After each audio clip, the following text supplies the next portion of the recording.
The night air was heavy with the scent of dust, sage, and the faint smoke of distant fires, the kind of night where the stars seemed endless and merciless above the Texas plains, each one a cold reminder of how small and fragile people really were beneath their glow. And the town of Dry Creek lay restless as the wind whispered through its abandoned streets, rattling shutters and howling down empty alleys where shadows clung to walls, like ghosts of things best left forgotten. And it was there, at the edge of this desolate place, that Ethan Callahan, a cowboy whose silence spoke louder than any man's voice, rode in slow with his horse's hooves striking hollow against the dirt, his eyes scanning the dark as if it held answers he'd spent a lifetime chasing. He was a man known more for his solitude than his words, a man forged by long rides and harder winters, carrying a quiet grief that had carved itself deep into his soul like the rivers that cut through canyon stone. And though folk in the saloons whispered plenty about the outlaw who had once killed his brother, about the war that had stolen his father, and about the woman who had promised to wait but never did, Ethan never told his story because some stories were too heavy to speak. Yet that night, fate set him on a path he never expected. For in the broken-down chapel at the far end of town, its windows shattered and its bell long rusted, he found her Mariah, a girl no older than 20, huddled in the shadows with her dress torn, her face streaked with tears, and her body trembling as though the night itself had teeth. She lifted her eyes when she heard his boots crunching across the floorboards, her voice so fragile it might have been mistaken for the wind itself, and she whispered words that struck deeper than any bullet. "You can hurt me if you want." Her hands trembled as she pulled her shawl tighter, as though bracing for the cruelty she'd learned to, well, from men who had taken more than they ever gave. Her breath shallow, her hope already dimmed by too many betrayals,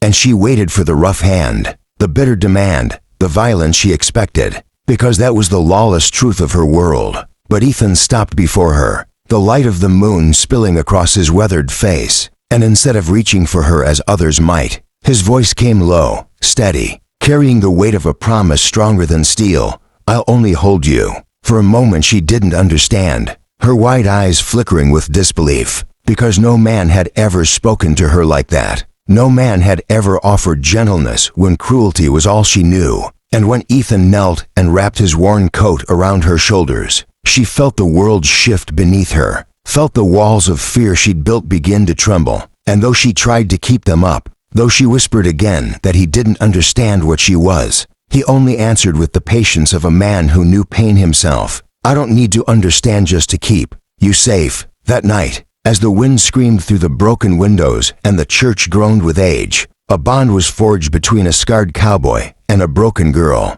not of passion or expectation, but of two souls who had been torn apart by life and, for the first time, found someone who wasn't asking for anything but the simple truth of being held. And so it began, the unlikely story of Mariah and Ethan, a girl who had lived too long in the shadow of men, who saw her as nothing more than something to use and discard, and a man who had chosen silence and solitude, rather than risk the breaking of his heart again. A story that grew not from the fire of quick desire but from the slow burning strength of trust, the kind that is harder to build than any homestead and easier to shatter than glass. In the days that followed, Ethan brought her back to his ranch, a lonely stretch of land carved against the desert, where the wind carried the smell of cattle, and the sun painted the world in gold and fire each evening. Mariah worked quietly, unsure of her place, expecting every kindness to come with a price, every moment of peace to be stolen by the cruelty she had come to expect.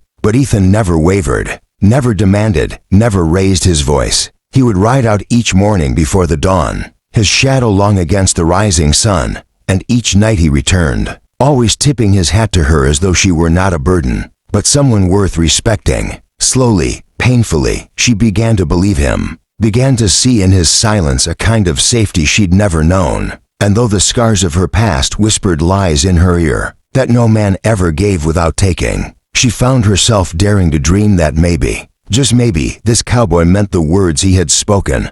"I'll only hold you." But as the weeks passed, shadows gathered on the horizon, for nothing good in the Wild West ever went unchallenged. And the men who had broken Mariah before, the ones who had hunted her like wolves, were still out there, their cruelty not yet spent, their thirst for control still burning. And when they learned she had found shelter with a cowboy strong enough to stand against them, they rode hard for Dry Creek, bringing with them the storm that would test not only Ethan's vow but the very bond they had begun to build. Yet beneath that looming storm, in the quiet moments before it struck, Mariah sat one evening on the porch of Ethan's ranch, the sun bleeding into the horizon, and she whispered again, not with fear this time, but with trembling hope, "You can hurt me if you want." And Ethan, sitting beside her with his weathered hands resting still as stone, turned and gave her the same answer he always would, an answer that carried more weight than all the guns in the West.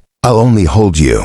And with those words, she leaned her head against his shoulder for the first time, and for the first time, she believed she might finally be safe. The storm came not with rain, but with riders, hard men whose faces bore the cruel smiles of wolves and whose hearts had long since been poisoned by greed and power, and the dust rose like a warning before them as they rode into Dry Creek, guns at their sides, whiskey still burning in their throats, their laughter cutting through the quiet like knives. And Mariah knew them before she even saw them, knew them by the rhythm of hooves and the shadows that stretched across the land, for nightmares are carved deep and never forgotten. And when the news reached Ethan, delivered by a boy too frightened to ride, close to the ranch he felt the cold steel of fate lock around him, not because he feared those men, but because he feared what their return would do to the fragile light Mariah had only just begun to find. That night, when the sun bled red into the horizon, Ethan stood at the edge of his land, one hand resting on the hilt of his revolver,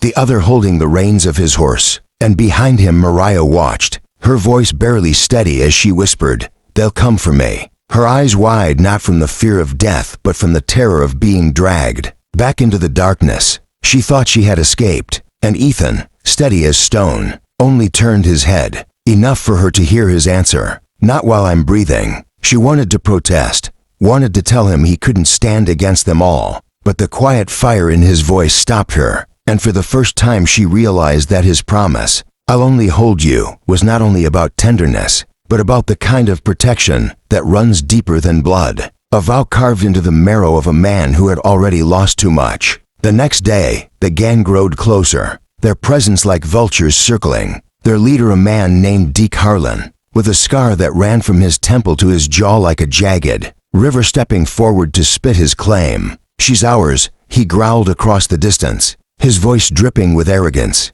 "and no quiet little ranch hand's gonna keep her from us." Ethan didn't move, didn't flinch, his hat brim casting shadow across his eyes as he stood between them and Mariah, his voice calm as the desert before a storm when he answered, "You'll ride back the way you came, or you'll ride back in the ground." For a heartbeat there was silence, the kind that stretches until it feels like the world itself holds its breath. And then Deke laughed, a cruel sound that sent chills crawling up Mariah's spine, and he said, "You're outnumbered, cowboy. One man can't stop a pack." Ethan's hand rested casually on his revolver, but his words struck harder than any bullet when he answered, "Then I'll die on my feet, and you'll never touch her again." Mariah felt her heart twist, torn between the fear of losing the only man who had ever shown her kindness and the desperate wish to believe in the strength of his vow. And as the riders finally turned back with threats dripping from their mouths, she realized this wasn't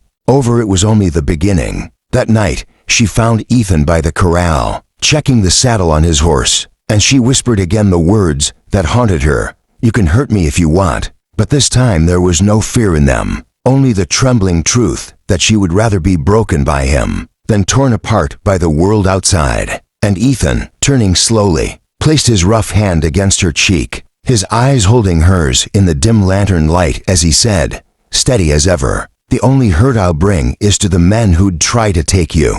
And she believed him, because she had to, because hope was the only weapon she carried. When dawn broke, the riders came again, this time with fire in their eyes and rifles in their hands, and the quiet ranch erupted into chaos. Bullets tearing through wood and glass, horses screaming, dust rising thick as smoke, and Mariah, crouched in the corner of the house, prayed not for her own life but for his, for the cowboy who stood in the doorway, revolver blazing, holding back the tide of violence like a man standing against the ocean itself. Each shot rang like thunder, each breath a battle, and though he bled from his arm, Ethan did not falter, did not let one of them cross the threshold where she waited, because his promise was more than words, it was blood, bone, and the very breath in his lungs. By the time the last echo of gunfire faded, by the time the dust settled and the bodies lay scattered in the dirt, Ethan stood swaying, his chest heaving, his revolver empty, but his vow unbroken,